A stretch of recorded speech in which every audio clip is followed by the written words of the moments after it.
When I first got to Coober Pedy, I had no idea what to expect. This is a town in the middle of the Australian desert. It's 8 hours drive to the nearest city.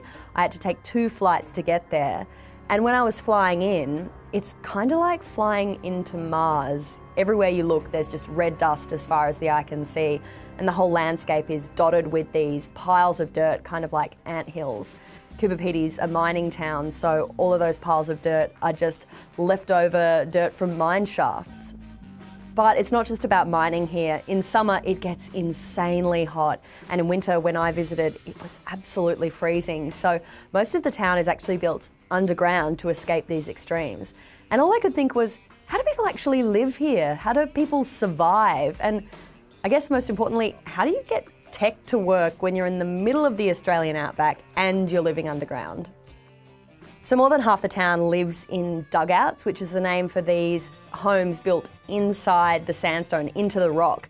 And they blow them out with explosives, they dig them out with excavators, and they're kind of like rabbit warrens. The rooms are kind of circular, they have round ceilings, they wind every which way into the rock. There's really no consideration for architecture. But the cool thing is that they don't need air conditioning or climate control, because when you build into the rock, the rooms stay cool all year round.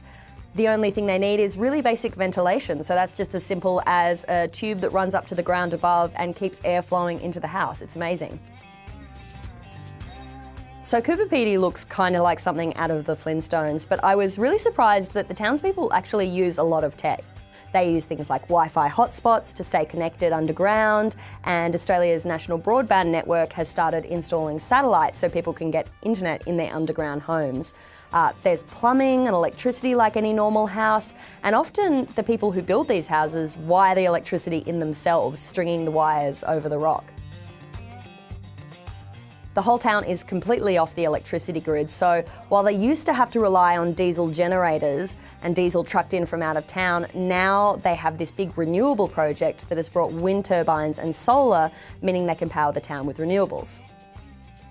The whole town was built on opal mining, and people actually still mine there, so they have these converted trucks called blowers that suck dirt out of the ground. They blast out mine shafts with explosives, and they still go over rock seams digging out opals by hand. They finish the opals by hand too. They cut and polish them into these beautiful iridescent gemstones that look kind of like shards of rainbow. Coober Pedy is like something from a completely different world. People living hundreds of miles from anywhere in the middle of the outback in the most extreme conditions. And yet somehow this community survived by jury-rigging tech to work for them. It's kind of like something from Mad Max, this one last outpost of humanity in the middle of the harsh Australian desert.